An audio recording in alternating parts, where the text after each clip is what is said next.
کہنے لگا میں استاد ہوں، 2-4 بندوں کا امتحان لیا، اس کی باری آئی تو 5 روپے دیے، 10 روپے دیے، کہا تیرا کرایہ میں نے پہچان لیا۔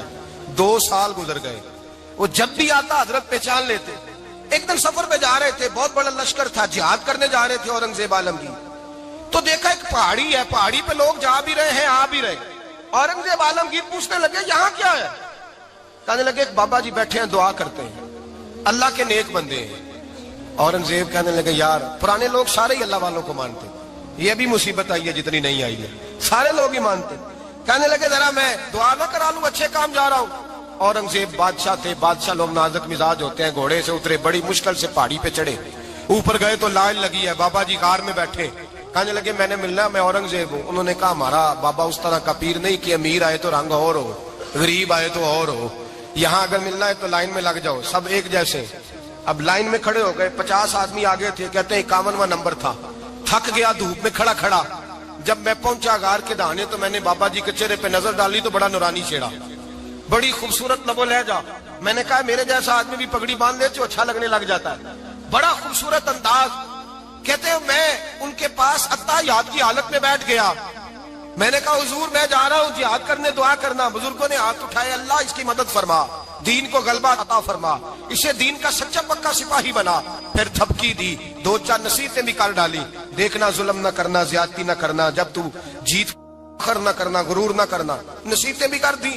کہتے ہیں اب جب میں اٹھا تو 2-4 دینار بطور نذرانہ مسلح کے نیچے رکھے، اور الٹے قدم جب میں غار سے اترا انہوں نے رومال جھاڑا اور اٹھ کے کھڑے ہو گئے، کہنے لگے آج نہیں تو نے پہچانا، آج نہیں تو نے پہچانا، میرا انعام بنتا ہے، آج نہیں پہچانا، لا پیسے۔ اورنگزیب کہنے لگا یار تو نے حد کر دی، کہاں چڑھا کہاں کھڑا رہا، دھوپ میں تھک گیا، کمال کر دی بھائی تو نے، بتا تو کیا لے گا، اب تو دیکھ جلدی بتا، اب کتنے لوگ پیچھے دھوپ میں کھڑے ہیں، لشکر سارا کھڑا ہے، کیا لے گا؟ اس نے کہا سب سے قیمتی ہیرے وہ ہیں جو تیرے سر کے تاج میں لگے ہوئے ہیں، مجھے تیرا تاج چاہیے۔ او بھائیو سننا اور یاد رکھنا، میرے اعلیٰ حضرت کہتے ہیں بادشاہ نے سر کے اوپر سے تاج اتارا، بہروپیے کے قدموں میں رکھا اور کہنے لگے یہ لے، اور یہ تو تیرا مانگنے پر میں نے دیا ہے نا، میں واپس آتا ہوں تو آنا میں اپنی مرضی سے بھی تجھے دوں گا، تو نے اورنگزیب جیسے بندے کو دھوکہ دیا، آنا میں اس وقت بھی دوں گا۔ وہ دے کر بس بات ختم ہو گئی، حد ہو گئی، دے کر کہتے ہیں جب میں پلٹا نا واپس، بہروپیے نے آواز دی بادشاہ ٹھہر جا، تو میں نے پلٹ کے دیکھا تو کہنے لگے یہ اپنا تاج لے جا، اٹھا اور لے جا۔ میں نے کہا 2 سال بیت گئے تجھے محنت کرتے، آج قابو آیا تو لے جاؤں، کہنے لگا لے جا، مسئلہ سمجھ میں آ گیا۔ میں نے کہا مجھے بھی تو سمجھانا، تو کہتے ہیں وہ پھوٹ پھوٹ کے رویا، اس کی آنکھیں برس پڑی، سیلاب کی طرح آنسو بہ نکلے، تڑپا اور رو کے کہنے لگا بادشاہ میں نے جھوٹ موٹ رسول اللہ کی غلامی اختیار کی تھی، جھوٹ موٹ کی داڑھی، جھوٹ موٹ کی پگڑی، جھوٹ موٹ کا فقر، میں نے جھوٹ موٹ نبی پاک کا لباس پہنا ہے، تو تیرے جیسے بادشاہوں کے تاج میرے قدموں میں آ گئے ہیں، اگر میں سچ مچ رسول اللہ کا غلام بنوں گا تو اللہ کیا کچھ عطا فرمائے گا، اللہ کتنی نعمتوں سے نوازے گا۔ میرے اعلیٰ حضرت کیا فرماتے ہیں؟ اعلیٰ حضرت فرماتے ہیں فرشتے بھی کرتے ہیں تعظیم میری۔ کون جی؟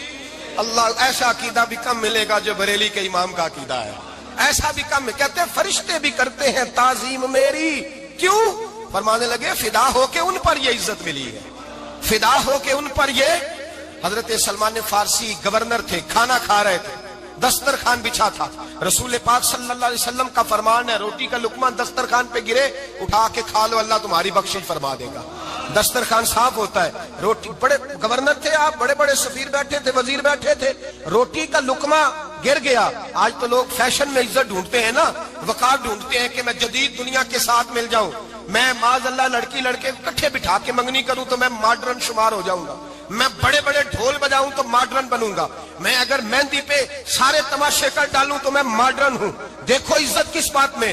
حضرت سلمان فارسی روٹی کھا رہے تھے، سفیر وزیر نہ جانے بڑے بڑے لوگ بیٹھے تھے، کھانا کھاتے کھاتے لقمہ گرا دسترخوان پہ، حضرت سلمان فارسی نے سمیٹا، منہ میں رکھا، پھر انگلی مار کے دسترخوان صاف کیا۔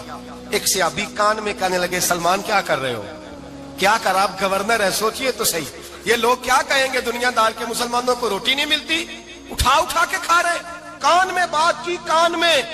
حضرت سلمان فارسی کان میں جواب دے سکتے تھے، کہہ سکتے تھے نہیں ایسے ہی کرنا ہے، انہوں نے کان میں بات کی، لیکن جناب سلمان فارسی اعلیٰ اعلان بولے، کہنے لگے ان 4 5 6 دنیا داروں کے لیے میں اپنے نبی کا طریقہ چھوڑ دوں، اپنے رسول کی سنت چھوڑ دوں؟ یہ 4 5 دنیا داروں میں کھجوریں اتارتا تھا، نوکریاں کرتا تھا، یہ جو میرے سر پر عزت کے بال ہیں یہ محمد عربی کے اگائے ہوئے ہیں، رسول اللہ کے اگائے ہوئے ہیں۔ اور بھائیو حد ہو گئی۔ حضرت بلال رضی اللہ تعالیٰ، حضرت بلال آئے جناب عمر سے ملنے، کیسے وہ کس ربی آئے تو عمر خاطر میں نہ لائے، اور بلال حبشی دروازے پہ داخل ہوئے تو فاروق اعظم نے کرسی چھوڑ دی، ہاتھ باندھ کے کونے میں کھڑے ہو گئے۔ کالا رنگ ہے، نام بھی لکھنا نہیں جانتے، زمانے میں تعارف کوئی نہیں۔ حضرت عمر نے ہاتھ باندھا ہے، لوگ کہنے لگے عمر تو کیسے ہو، کس طرح سے نہیں ڈرتا، یہ کون آ رہا ہے جس کے لیے تیرا اتنا استقبال ہے؟ حضرت عمر کہنے لگے چپ کر جاؤ، اس کی بات نہ کرنا، اسے آنے دو، اسے آنے دو، اس کی بات نہ چھیڑنا۔ حضرت سیدنا بلال آئے، کہنے لگے امیر المومنین کیا کر رہے ہو؟ فرمایا نہیں چپ کر یار، بازو پکڑا، اپنی کرسی پہ بٹھایا۔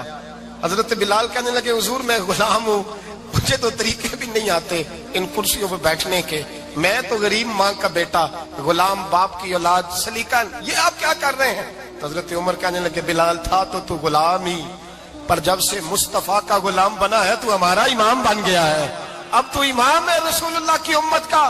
فرمایا وہ مجھے دن یاد ہے جب مکہ فتح ہوا تھا، بت ٹوٹ گئے تھے، بڑے بڑے سردار تھے، اور میرے نبی نے فرمایا بلال سے کہو کعبے کی چھت پہ چڑھ کے اذان دے، تو لوگوں نے کہا حضور یہ سارے جل گئے ہیں، کسی اور کی ڈیوٹی لگا دے۔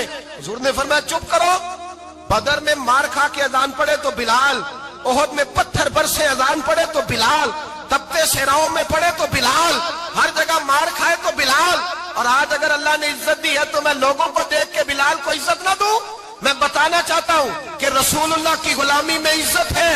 فرمایا کوئی اوپر نہیں چڑھے گا، ابو بکر بھی نیچے، عمر بھی نیچے، عثمان و علی، طلحہ اور زبیر بھی نیچے۔ آج یہ حبشی غلام کعبے کی چھت پہ چڑھے گا اور میں دنیا کو بتاؤں گا کہ اصل عزت اسی کے پاس ہوتی ہے جو رسول اللہ کا غلام ہوا کرتا ہے۔ بھائی یاد رکھیں عزت حضور کی غلامی میں ہے، نہ یہ دیکھو میری برادری کیا کہتی ہے، رمضان کا مہینہ ہے، 10واں روزہ ہے، حضرت خدیجہ کا یوم وصال ہے، نہ دیکھو دنیا کیا کہتی ہے، یہ دیکھا کرو رسول اللہ کیا کہتے ہیں۔ نبی پاک چھوڑ دو ساری دنیا کے دھوکے، سارے فیشن، ساری رسومات، ساری تہمات، چھوڑ دو، سیدھی توجہ مدینے والے محبوب کی طرف کرو، جیسے حضور کہیں ویسے کرو۔ قول کا نہیں تھا حضور اللہ نے آپ کو جوان اور خوبصورت بیویاں دی ہیں، پر میں جب بھی سنتی ہوں جناب خدیجہ کا ذکر ہی سنتی ہوں۔ میں نے رشک کے انداز میں کہا، کہتی میں بات کہہ کے خاموش ہو گئی، اور جب میں نے نظر اٹھا کے دیکھا تو حضور کی آنکھوں میں آنسو۔ نبی پاک صلی اللہ علیہ وسلم کا یہ انداز دیکھا تو میں نے کہا حضور میں رب رسول کی بارگاہ میں توبہ کرتے ہیں، اب تو رو دیے۔ تو حضور فرمانے لگے عائشہ یہاں جو بھی آیا ہے نا وہ سکھوں اور آسانیوں کے دنوں میں آیا ہے، اور خدیجہ میری ان دنوں کی ساتھی تھی جو میرے تکلیف کے دن تھے، میری آزمائشوں کی، میری پریشانیوں کی میری ساتھی تھی۔ جب لوگ مجھے تکلیف دیتے تھے میں گھر جاتا تھا تو مجھے کہتی تھی حضور آپ تو صلہ رحمی کرتے ہیں، غریبوں کا بوجھ اٹھاتے ہیں، آپ تو لوگوں کے ساتھ محبت سے پیش آتے ہیں، حضور آپ پریشان نہ ہو، آپ کا رب آپ کو ہمیشہ عزت ہی عطا فرمائے گا۔ فرمایا وہ میری تکلیفوں کی اسے کیسے، میرے بھائی رشک کیا لوگوں نے ایک دوسرے پر، حسد نہیں کیا۔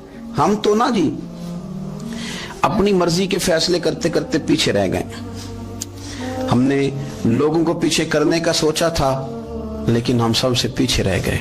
ہم نے سیاست اور سازش کی تھی کہ کچھ لوگوں کے دلوں پہ پیر رکھ کے میں اپنا قد اونچا کروں گا، کچھ کے سینوں پہ پیر رکھ کے، لیکن ایسا نہیں ہوتا، یہ ہوتا نہیں۔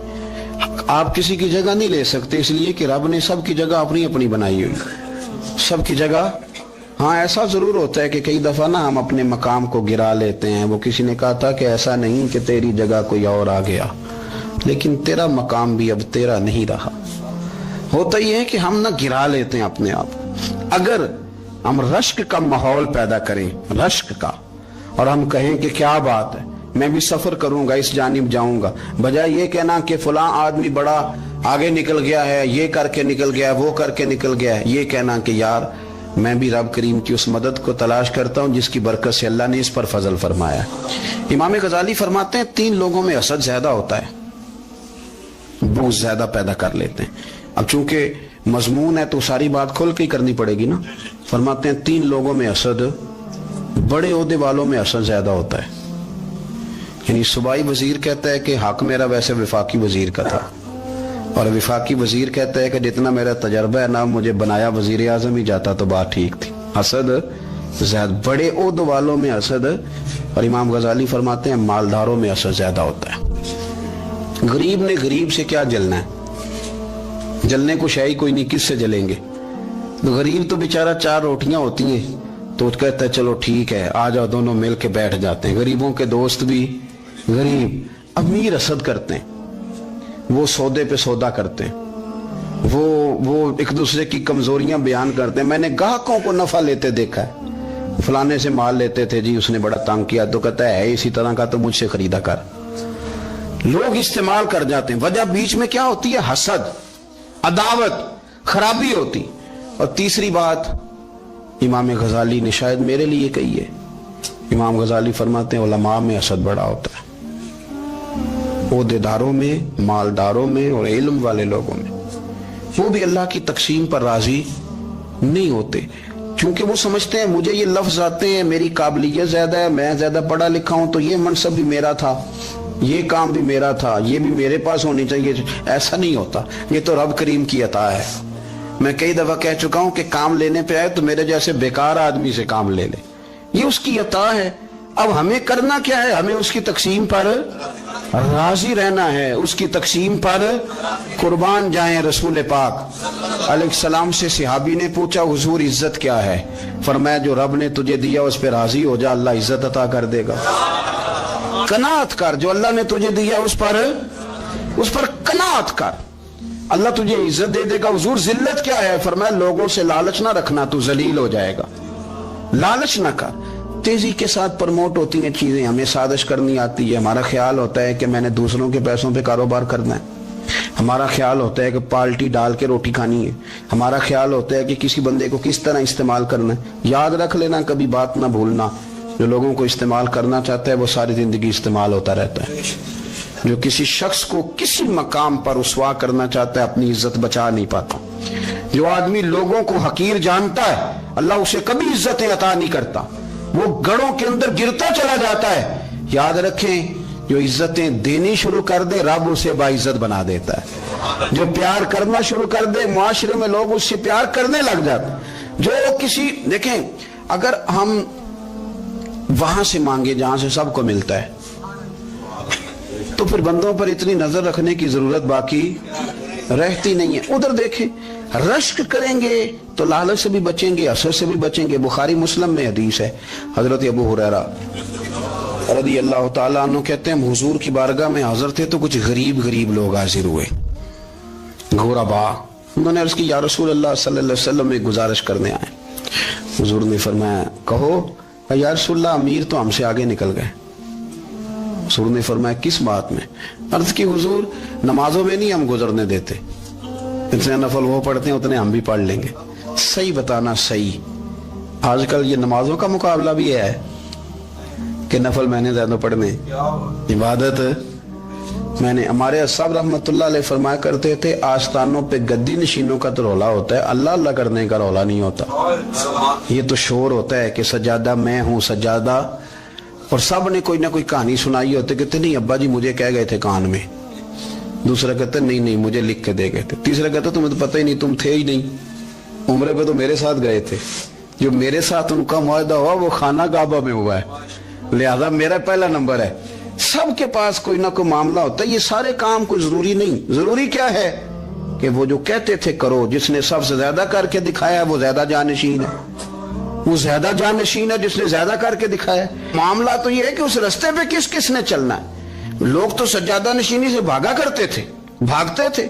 حضرت ابو بکر صدیق رضی اللہ تعالیٰ عنہ کا وصال ظاہری ہوا تو حضرت عمر خلیفہ بنے. تیسرا دن تک خلیفہ بنے ہوئے. 2-3 چھوٹی بچیاں آ گئیں. چاچا جان آپ خلیفہ بنے؟ فرمایا ہاں. چلو پھر عصر کے بعد ابو بکر ہمارے گھر جاتے تھے. فرمایا پتر تمہارے گھر کیا ہے؟ کہنے لگی ہم یتیم ہیں، ہمارا بھائی کوئی نہیں. ابو بکر روز عصر کے بعد آتے تھے، ہماری بکریوں کا دودھ دھو کے ہمیں دے جاتے تھے. کچھ بیچ کے گزارا کر لیتی تھی، کچھ پی لیتی تھی.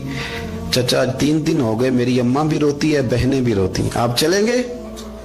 تو جناب سیدنا عمر فاروق کہتے ہیں میں نے دستار سر پہ رکھی اور پٹکا میں نے اپنے کندھے پہ رکھا, بیٹیاں آگے آگے میں پیچھے پیچھے روتے جا رہے ہیں. ایک صحابی نے پوچھا عمر کیوں رو رہے ہو؟ کہنے لگے یار یہ ابو بکر کتنا مشکل رستہ دے کے گیا, کتنا مشکل رستہ ہے اس کے طریقے پہ چلنا. یہ لوگ تو سجادہ نشینی اتنا کٹھن کام تھا, لوگ بھاگا کرتے تھے. شوق آ گیا. اب رسول کریم علیہ السلام کے حضور ناز حاضر ہو کے عرض کی حضور امیر آگے گزر گئے, نمازوں میں نہیں ہم گزرنے دیتے, ہم ان سے زیادہ پڑھیں گے, نفلوں میں نہیں گزرنے دیتے, زیادہ پڑھیں گے. یا رسول اللہ صلی اللہ تعالی علیہ وسلم ہم انہیں نا تلاوت قرآن پاک میں نہیں آگے گزرنے دیں گے, وہ ہم زیادہ پڑھیں گے. لیکن حضور وہ مالدار ہیں, غلام آزاد کرتے ہیں, صدقات کرتے ہیں, خیرات, اس کا ہم کیا کریں؟ حضرت سیدنا ابو ہریرہ فرماتے ہیں کہ جواب تو حضور نے بعد میں دینا تھا, اور جب ان کا سوال ختم ہوا تو میں نے حضور کا چہرہ نور دیکھا تو رسول پاک کا چہرہ خوشی سے کھلتا ہوا مجھے نظر آیا. گویا یہ جو رشک ہے نا کہ نیکی میں آگے گزرنا, یہ حضور کو اتنا پسند آیا کہ ان کے سوال سے حضور بڑے راضی ہوئے. کریم فرمانے لگے, حضور فرمانے لگے میں تمہیں ایک وظیفہ بتاتا ہوں, تم وہ پڑھو, امیر جتنی بھی نیکیاں کریں گے نا اللہ تمہیں ان کے برابر ثواب دے دے گا. لے لو نسخہ, یہ کرو کام. یا رسول اللہ بتائیں, فرمائے رات کو نا 33 بار سبحان اللہ پڑھا کرو, 33 بار الحمدللہ پڑھا کرو, 34 بار اللہ اکبر پڑھا کرو. اب جتنی بھی نیکیاں امیر کریں گے نا تمہارے وظیفے کی برکت سے اللہ تمہیں ان کے برابر ثواب عطا کر دے. اب جناب ابو ہریرہ کہتے میں نے ان کے چہرے دیکھے تو مجھے یوں محسوس ہوا کہ جس طرح کسی بندے کی کھوئی ہوئی رقم مل جائے تو وہ راضی نہیں ہوتا. کھوئی ہوئی رقم مل جائے تو بڑا جیسے کوئی اس کے ہاتھ, چلیں اپنا ترجمہ کر لیتے ہیں, کمیٹی نکلنے پہ نہیں بندہ بڑا راضی ہوتا کہ 11 مہینے سے دے رہا تھا 10 مہینے سے چلو نکل ہی آئی ہے, شکر ہے اللہ کا, بڑا خوش ہوتا ہے بندہ, بڑا راضی ہوتا ہے. اس طرح ان لوگوں کے چہرے کھل اٹھے. کیا بات ہے حضور, بس اب نہیں ہم گزرنے دیتے. گھر چلے گئے, وظیفے پڑھنے لگے. کچھ دنوں کے بعد ان میں سے کچھ لوگ واپس آئے. حضرت ابو ہریرہ کہتے ہیں مجھے چونکہ وہ پرانی بات یاد تھی تو میں دلچسپی سے ان کا آنا جانا دیکھنے لگا. وہ کریم کی بارگاہ میں آ کے بیٹھے تو ان میں سے ایک شخص بڑی پریشانی کے ساتھ کہنے لگا حضور بڑی پریشانی لگ گئی. فرمایا کیا ہوا؟ عرض کی یا رسول اللہ صلی اللہ علیہ وسلم وہ جو آپ نے وظیفہ بتایا تھا نا, میرے کچھ پڑوسی امیر ہیں وہ تو انہوں نے بھی سن لیا ہے. حضور رات میں نے سنا ہے, وہ مالدار بندہ ہے, صدقے خیرات بھی بڑے کرتا ہے, غلام بھی بڑے آزاد کرتا ہے, پر وہ بھی سوتے وقت 33 بار سبحان اللہ پڑھ رہا تھا. وہ تو اس نے بھی سن لیا حضور, وہ بات یہاں سے نکلی ہے, جانے کہاں کہاں پہنچی ہے, تو وہ بھی پڑھ رہا تھا. حضور اب کیا بنے گا؟ تو کہتے ہیں اس کے سوال پر بھی میرے حضور بڑے ہی مسکرائے. باقاعدہ دہک ہو گیا حضور کے, دہک ہو گیا. سرکار کھول کے نہیں مسکراتے, لیکن آج حضور اتنا مسکرائے کہ میں نے حضور کے مقدس دانتوں کی زیارت کر لی. دہک ہو گیا باقاعدہ حضور کا. حضور فرمانے لگے انہوں نے بھی سن لیا حضور, اور سن کے پڑھنا بھی شروع کر. اب بات کو سمجھیں کہ کسی امیر نے یہ نہیں کہا کہ یہ تو غریب کے لیے وظیفہ تھا. میں کہتا ہوں اللہ اللہ کا مزاج ہی نہیں. مزاج یہ کہ سیاست کیسے کرنی ہے, چکر کیسے چلانا ہے, کوئی کہانی کیسے سنانی ہے. ادھر ان کو ملا, حالانکہ بات تو غریبوں سے ہو رہی تھی. حضور وہ تو انہوں نے بھی پڑھنا شروع کر دیا. اب ہم کیا کریں؟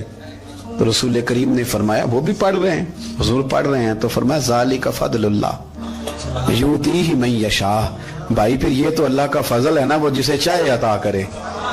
اب یہ حضور نے کہہ دیا تو حضرت ابو ہریرہ کہتے ہیں میں نے پلٹ کر ان لوگوں کے چہرے دیکھے, قربان جائیں, میں نے پھر ان کے چہروں پر اطمینان دیکھا, میں نے سکون دیکھا, اس لیے کہ وہ سمجھ گئے جب رب فضل کرے تو پھر فضل کے معاملے میں اللہ کے بندے بحث نہیں کیا کرتے. وہ مطمئن ہو کے گئے, کہنے لگے حضور پھر ٹھیک ہے, اگر مالک اس طرح تقسیم کر رہا ہے تو پھر ہم راضی ہیں اپنے رب کریم کی رضا پہ. اپنی زندگی جب آپ بڑی محبت سے قرب و جوار سے تشریف لاتے ہیں, میں قرآن و سنت کے بہت سارے عنوانات دیکھ کے آپ کی خدمت میں ایک بات عرض کروں, اپنی ساری توجہ اپنے رب رسول کی جانب مائل کریں. جتنا آپ دائیں بائیں دیکھیں گے نا اتنا گاڑی کے ٹکرانے کا خطرہ بڑھ جائے گا, وسوسے زیادہ آئیں گے, الجھ جائیں گے. اتنا زیادہ دائیں بائیں نہ دیکھیں, یہ کیا کر رہا ہے، فلانا کیا کر رہا ہے، فلانے کا یہ معاملہ کس طرح کا تھا، نہ نہ نہ، آپ توجہ اللہ کی جانب رکھیں. دیکھیں میرا اور میرے رب کا معاملہ ٹھیک چل رہا ہے، اللہ رسول کے ساتھ میرے معاملات ٹھیک ہیں. یہاں تو آپ کسی کی اصلاح کریں گے، دعوت دیں گے یا دعا کریں گے، تنقید کی تو ویسے دین میں اجازت نہیں ہے. آپ نے یہاں کسی کی اصلاح کرنی اور وہ درد کے ساتھ کرنی، اور یہاں کسی کے لیے دعا کرنی ہے کہ یا اللہ اس بندے پہ رحم فرمائے، سے بدل دے. تنقید کی اور طنز کی تو اجازت.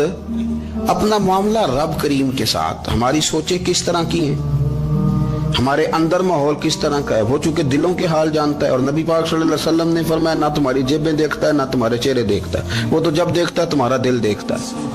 اس کی کیفیت کیا ہے؟ حضرت انس بن مالک رضی اللہ تعالیٰ عنہ فرماتے ہیں، اس حدیث کو یاد رکھیے گا، حافظ منذری نے ترغیب و ترہیب میں لکھی ہے. فرماتے ہیں کہ حضرت انس بن مالک رضی اللہ تعالیٰ عنہ فرمانے لگے کہ ایک حضور کے ایک غلام، ایک صحابی بیمار تھے، تو حضور نے فرمایا انس چلو تیمارداری کرتے ہیں. کہتے ہیں حضور کے ساتھ گئے، نبی پاک صلی اللہ علیہ وسلم پہنچے. جب ہم نے اس شخص کو دیکھا تو حضرت انس کہتے ہیں ہم پریشان ہو گئے، چونکہ ہم نے اسے بڑا صحت مند دیکھا تھا، وہ کمزور ہو گیا، وجود پر بہت سارا گوشت دیکھا تھا، اب ہم دیکھ رہے ہیں کہ وہ ہڈیاں ہی ہڈیاں رہ گئی ہیں، چہرہ بڑا بارونق تھا، اب کمزوری ہو گئی. رسول کریم تشریف لے گئے اور حضور اس کی چارپائی کے سرہانے بیٹھے، اور جب حضور نے اپنا دست مبارک اس کے بالوں میں رکھا اور نبی پاک نے دست شفقت پھیرا تو کہتے ہیں اس شخص نے آنکھیں کھولی اور حضور کا چہرہ دیکھا تو اس کی خوشی کی کوئی انتہا نہ رہی، بڑا راضی ہوا، بڑا راضی. اور حضور نے اس کے لیے دعا کی، اس دعا پر بھی اسے بڑا اطمینان قلبی نصیب ہوا.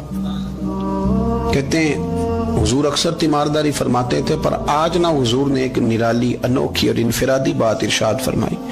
حضور نے فرمایا تو بڑا صحت مند تھا، کمزور ہو گیا، بڑا طاقتور تھا تو ضعیف ہو گیا، ایک سوال کا جواب تو دے. یا رسول اللہ فرمائیے. تو حضور فرمانے لگے اس حالت میں جب تو شدید بیمار اور تکلیف میں، یہ بتا کہ اس وقت تیرا اپنے رب کے بارے میں گمان کیا ہے.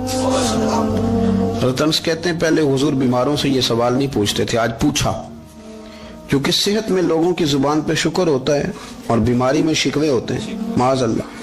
اس وقت اللہ کے بارے میں یہ سوچ حضور نے ہمیں دی ہے. تم نے ہر وقت یہ ذہن بنانا ہے کہ یہاں رب کریم کے بارے میں کیا تصورات پل رہے ہیں، آوازیں کیا اٹھ رہی ہیں، اس وقت تیرا اللہ کے بارے میں گمان کیا ہے. جناب انس بن مالک کہتے اس نے ہمیں اشارہ کیا کہ مجھے اٹھا کے بٹھاؤ. ہم نے بٹھایا تو کہتے ہیں پھر اس نے اپنی آنکھیں کھولی اور حضور کے چہرے نور پر نظر کر کے نظر جھکا لی. عرض کرتا یا رسول اللہ میں کمزور ہوں، بیمار ہوں، تکلیف میں ہوں، اٹھ نہیں سکتا، کھا نہیں سکتا، پر حضور ابھی بھی میرے دل سے آواز یہی نکلتی ہے کہ میرا رب بڑا ہی کریم ہے، میرا اللہ بڑا ہی مہربان ہے، وہ بڑا ہی معاف کرنے والا ہے، وہ اپنے بندوں سے پیار ہی بڑا کرتا ہے. آپ میری بات کو سمجھیں، کیفیت کیا ہے اور الفاظ کیا ہیں. حضور وہ مجھ سے بڑی محبت کرتا ہے، بڑے پیار والا ہے. یہ لفظ کہتے کہتے آواز بھرا گئی، آنسو نکل آئے. پھر اس نے تکلیف زیادہ محسوس کی تو وہ لیٹ گیا اور پھر اس نے حضور کے چہرے نور پہ نظر ڈالی، کلمہ پڑھا، روح ہی پرواز کر گئی. حضرت انس بن مالک فرماتے ہیں ہم اس کے گھر سے نکلے اور جب حضور اس کے کمرے سے باہر آئے تو رسول کریم نے پلٹ کر رک کر پھر پیچھے دیکھا اور فرمایا انس اگر کسی جنتی کی زیارت کرنی ہے تو میرے اس غلام کا چہرہ دیکھ لو. اس لیے کہ جن لوگوں کے نظریات رب کریم کے بارے میں اس طرح کے ہوں پھر ان کے خاتمے خیر کے ہوتے ہیں.